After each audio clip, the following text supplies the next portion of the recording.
Hi everyone, this is Eating, your formulator at Hop and Cotton. I'd like to share with you something that I'm asked quite a lot, and that is the formula for perfect skin. Perfect skin, for it to have any meaning, it has to be your best skin, quite literally. And when we make the mistake of deciding that the ideal template or ideal indicators of your perfect skin or best skin is something that is outside of you and someone else, then that is quite futile, because that is not what is within you. That is not what is within your biology, your potential, literally. So for it to be meaningful, to have good skin, great skin, perfect skin, it has to be in comparison relative to you, because then you're just maximizing the potential already within you, because you can't be someone else. If you get what I mean, if you can't be someone else, it's exactly the same as your biology. It cannot copy another set of genes to look that way. So I think you understand what I mean. So the formula for having your best skin is 50% biology or intelligence, and I will explain that later, and 50% skincare. I would liken the relationship between our skin and skincare to a house.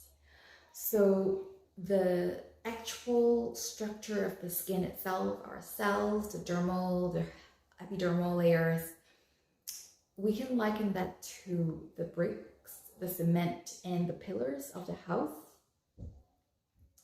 And then with skincare, it's like the paint, the coating of paint outside. It's not perfect, but it's similar.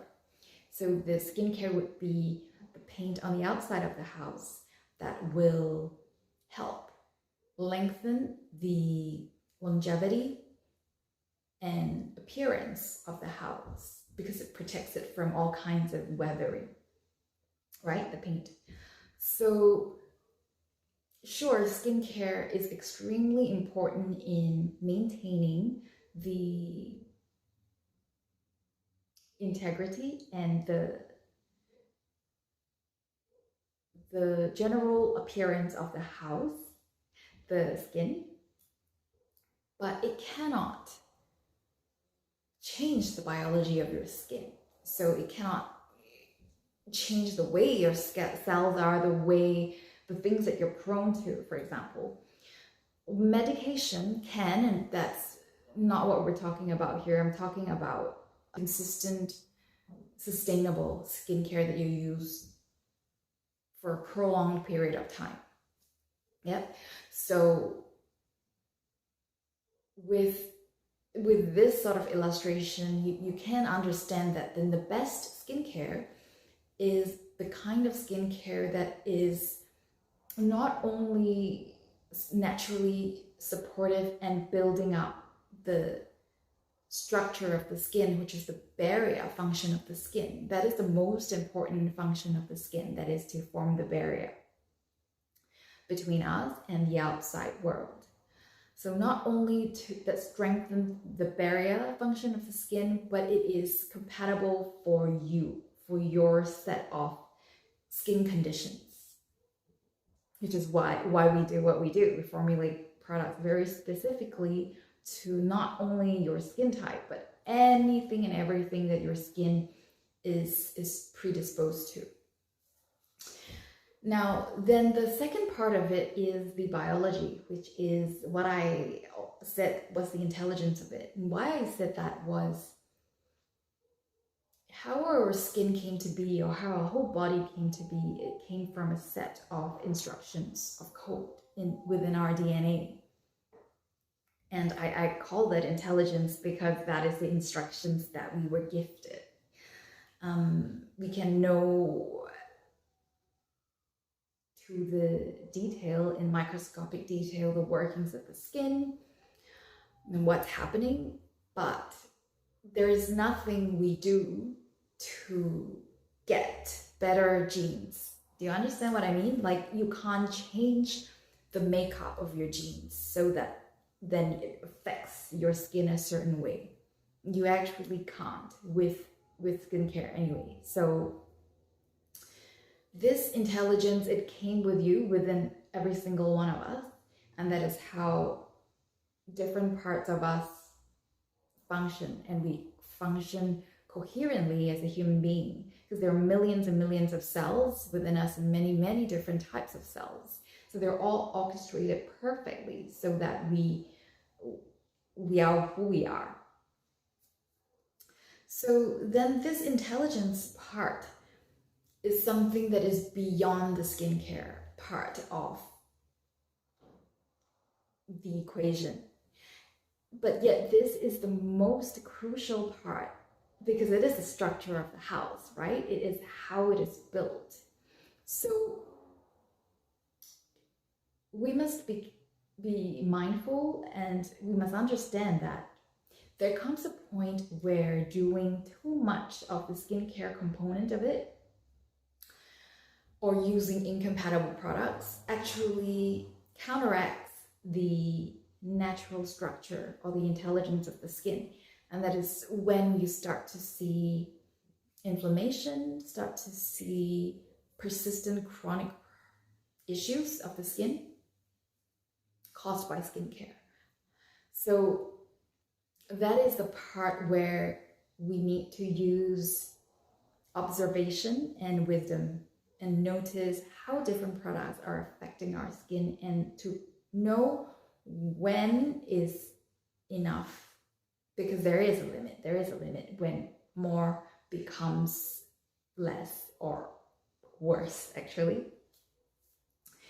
So if skincare cannot change or direct the intelligence of the biology of it, how can we improve the biology of the skin? And the best way, and the most practical thing that I can share with you today, right now, is by the act of taking full breaths and consistently taking full breaths. It affects us in many, many profound ways, and the biology or the appearance of how we look is just a side effect. It's like a natural side effect with the unfoldment of all of the wonderful things that come with consistently breathing full deep breaths. And we function better, our health is better on every level that you can possibly imagine. The breath will increase that capacity. We think better, we feel better, we are able to operate at our maximum capacity. And then the skin, our organs, everything as a result looks better. I will just leave you with a very simple exercise that you can do. And the point is to normalize this breathing as how you breathe all the time. So what we need to do is just to help the body understand how it feels like when you breathe fully. And when it registers and understands, oh, this is the feeling of full breath, then you can slowly train your body to do this all the time. Because right now, many of us are breathing unconsciously. So you're not really thinking about it, right? The breath breathes itself, pretty much. The thing is, when we were born to breathe deeply as babies. But then as we grow up, then our breathing pattern became much shallower. And so as a result, we take in less and less air. And it affects us on all levels, you know, and stress is just like tip of the iceberg. So if you're ready, when you're ready, I just invite you to imagine that there is a tube within you, yeah, that just goes all along your torso. And what you want to do when you breathe in, the tube expands all around as a circle inside of your body. And you want to make sure that the whole width of the tube expands all around from the top of your head all the way to the base of your body together in the one inhalation. So it expands and then you exhale and it contracts, it becomes smaller. And what you want to do is pay attention to the fullness of your breath from the top of your head to the base of your body. That is key to make sure that you're taking a full breath throughout your entire respiratory system. And you may find that you have to exaggerate the inhalation in the beginning just to get a feel to understand how a full breath feels like, and it will probably feel very unnatural to you if you've never done this before, but that's okay. Just give your body the chance to understand the feeling of taking a full breath inside you. Just notice how it feels inside you when you take that full breath. When you literally feel like you can't inhale anymore, and then you exhale. So it, like I said, it will feel a little bit foreign to you at the beginning, but the idea is to help your body understand how it feels like to take a full breath. And when it understands that, and you do that a few times in maybe a few days, and it understands the feeling of how it is to take the full breath, then you no longer need to feel like you have to exaggerate the inhalation. You just, that's it. And then you can go about breathing without feeling like you're forcing or exaggerating your breath. And so from the feeling of understanding how it feels like to take a deep breath, a full breath, to then making this breath feeling very normal inside you. And the third thing you want to do is to do that as much as you can, as often as you can.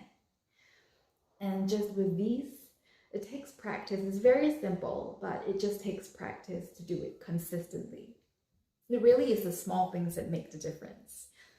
So when you're able to incorporate these three elements of the breath work, then you will be breathing deeply or fully most of the time. And that affects the biology of the skin in ways that I cannot explain to you right now, because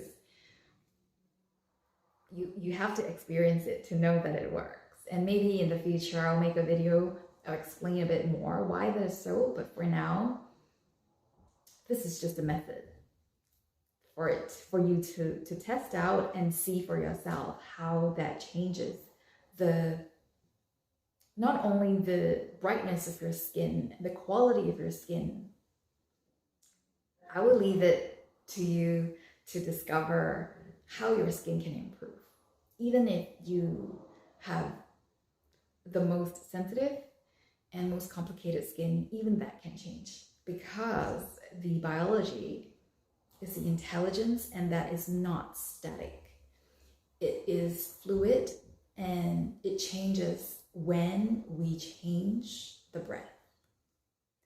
So one thing that I would like to mention is one product that bridges the two between skincare and the intelligence is Cosmic Liquid Light, which is available on the Hot and Cotton website. So Cosmic Liquid Light bridges the two in the sense that it is a skincare product, it's a liquid essence, but it activates the intelligence of your skin the potential, the maximum potential in your skin to be functioning optimally, healthily. And when it does, naturally your skin will look great.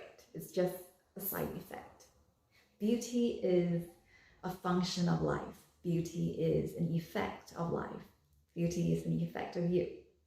So when you are able to experience that through the breath and witness and see the changes that takes place in your skin, you will understand what I mean in a deeper way.